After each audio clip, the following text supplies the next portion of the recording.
beginning of this whole thing about the story from Burn Beaches. I know the story. Okay. Well, Burn Beaches, there was some woman. She went there. It's a couple of stories actually. First story is some woman who went there, and she passed out. She went there at night. She passed out, and then woke up, and all her clothes were ripped. But before she passed out, she had seen a black shadow behind her. And then since that day, every time she woke up, her clothes were ripped. And she always used to see a black shadow, like when she was in the bathroom mirror or something. Another story is, it's a bit funny, but... Go on. There's another story when some boy and girl, they went to Burn Beaches during the day, and the girl passed out. So he obviously took her to hospital. And when she woke up, she was acting like a dog. And she was barking on her hands and knees. Okay. And then when the doctor comes, she'll act like she's fine. And then as soon as the doctor goes, she'll act like a dog again. And that happened to her for 3 years, and then she got and then she got cured or something. Yeah. How did she get stories? Like by the Is it- imam. Oh, right. It's a real story. Yeah. It's not real, it's sort of based on a true film. Yeah. But we can it's not like a total film, it's just a concept. Basically there's we can expand from your one, and she can wake up, but instead she's in like a mental asylum. And it's it looks so normal, it's just a bed, there's like a proper room sort of thing. And she wakes up, and then over when she wakes up, we can have crashing and sort of noises. And as her clothes are ripped, we can have her clothes to be ripped, sort of ripping sounds. Wait, is that her idea? Just elaborate. It's a bit of No, her own, but she It's mine, but I've included Layla's. Oh, And then we can have, and then she gets up and she goes to the mirror, and she's got scrapes across her face and a bump on her head. And you know when you have a mirror sort of, like a door sort of mirror, and you just shut it, and you shut it, and then there's someone behind her, and then she screams, and then you stop, and then it actually goes into the normal film. Do you mean the door with the mirror on it? No, it's It's like a bathroom cabinet. Yeah. Like, you know the typical scary the scenes. typical Yeah. villa where the door closes. Okay. Me and Zara came up with a little thing which we think is really good and really simple. Do you want to start it off? Do you know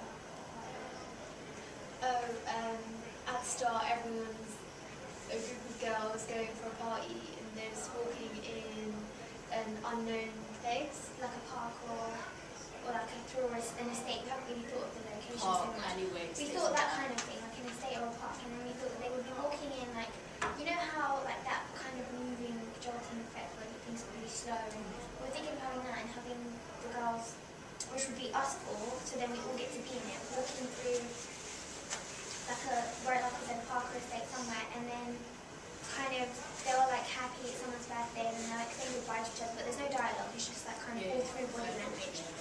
Then someone's walking off by themselves. And kind of the beginning sequence before we see this is kind of just setting to the location, so kind of, it's you know how on our website the transition on the mini pages, the way it jogs, thinking of kind of having that kind of thing and showing clips of the trees and bits of the location, kind of making that a really scary sequence, like how she done, the way she chopped up her filming in the way you edited it. And we were thinking of having that, and then having the group of girls, and then one goes off by themselves, and then she's walking, and just kind of mainly playing around with the editing more than having such a good storyline, and having that person kind of walking by themselves home, and what were you saying about? She checks her phone, and it's 9 o'clock, and then she's walking, and she says bye to her friend, she walks off by herself, and then something happens, and she hears a noise, and she sees a shadow on the floor, and then she kind of just gets smacks to the ground, and the camera kind of goes funny, but the bit when she's walking is point of view shots and really far away shots of her walking through the forest, and then she kind of just gets onto the floor, she's on the floor, and then the next bit was a kind of a beep out, the noise, and then you can kind of see the camera will be really blurry. We know we're thinking of having it still there. It'll be really, really blurry. She's waking up and the effects are someone's blinking open, and then you can hear a heartbeat, really pulsing heartbeat. Yeah, and then she kind of gets up. She looks at her phone. It's 6 a.m. in the morning, and then incorporate your bit, she wakes up in her clothes are all ripped, and then she gets up and then like she sees someone behind her, she turns around and then that's when it ends, like the kind of the racing music. And then we're thinking that's kind of a bit more horror, but then we came up with the idea of making it psychological thriller. Like with the nails on film. Which bit was the nails bit with this? Like where, like you know how she had her clothes scratched? She was going to twist the plot so it would be kind of like she was doing this to herself. Oh yeah, so she's got a split personality, and this girl, she's like, she doesn't know she's harming herself because she's got a syndrome, I don't remember what it's called, Asperger's.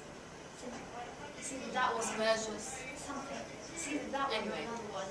The one where you have two split personalities, and 1 second she's doing something, the next second she's doing another thing, but she doesn't know that she's harming herself, or she doesn't know that she's doing certain things because her mind can't like remember it. So that will be in the synopsis, and after, like, say when the examiner reads that, he'll get like certain kind of tricks because it's going to be made. We're going to make it so the audience think that the person who is behind her when she turns around is the person who's done this to Yeah. her. But really, we're going to show clips of like her when she looks like she has blood under her nails to suggest that she's done it herself. It's kind of like, But- it's like double story. It's like you think someone else has done it, but really she's done it herself. But you won't notice because it'll be so quick when they're showing the hands, because she's like just gonna touch herself. Like just feel the blood. But how can you like make it? How can you do it so the audience knows she's done it just by a blunder? Because if she has blood on her nails, it suggests that she's done it to herself. Like kind of, we can really think about that and think It's about like an things. opening. Do a point of view shot when we do that, like she like looks at her hand Yeah. and then it's like blood and stuff, and her nails are like all horrid now and they've got like dirt. Yeah, like she's And then she like, scratched herself. then she goes like this, or something, like, because she's obviously been bleeding. She goes like this, and then point of view shot, she looks down, and there's blood. She screams, and then it's finished. But yeah, it's like That's when the because actual movie this, starts. we have to make a synopsis for the whole film, like the whole film, not just for the opening. So then we could make the opening for that, and then from reading the synopsis, you'll know that it's more psychological. So then we find that out at the end. But the thing is, we can't give too much away because it is the opening. On the opening, we're not gonna. We're not say going to, but anything. just from someone reading the synopsis, they'll realise that that's why we've done certain things, and then that's obviously it's not making the whole film. Unfortunately. Do you like the idea? Because it's incorporating everyone. So we can change certain bits. But that's She's got any ideas to the main thing. I think just we need to like kind of Shot by shot. I don't know how to say it, like expand on the whole when the audience gets to know she's done it to herself. But that's like more to the ending. That's so- more like kind of an ending thing, but just No, like you know when you said she will cut and she has the blood there, it's like no. She You won't have have. it She'll in- have blood like on her from obviously being physically harmed. Then she'll have it like in her own nails, like her own skin and her own blood in her own nails, like, to kind of indicate that she's done this herself. Because remember, it's an opening, so just because we're not making the rest of the film, we can still. or like think about even what if you we have do. like when her clothes are ripped, or say if like she has like her clothes is like attached to her hand or something like to show, or like this, Yeah, she's got a yeah, bit of hair yeah. in her fingernails or something like that, just to show. But that it's going to be a actually really her. quick shot. Yeah. Because then, they don't. Because that's just like a little suggestion, because then obviously from Miss reading the plotline she'll see that and she'll pick up on certain little details that we put in, careful details that we put in at the beginning without even knowing, because we're not making the rest of the film, like having those little details at the beginning will just like really show them. And what about like the titles that we're going to include like, the titles? Because we need to have titles. We're just we can have titles appearing on the, like, you know, the weird kind of setting of location, like the trees and all that kind of stuff, and then as she's walking and which is Our titles of the film. yeah. As we get to the storyline more, we'll know. Do you want to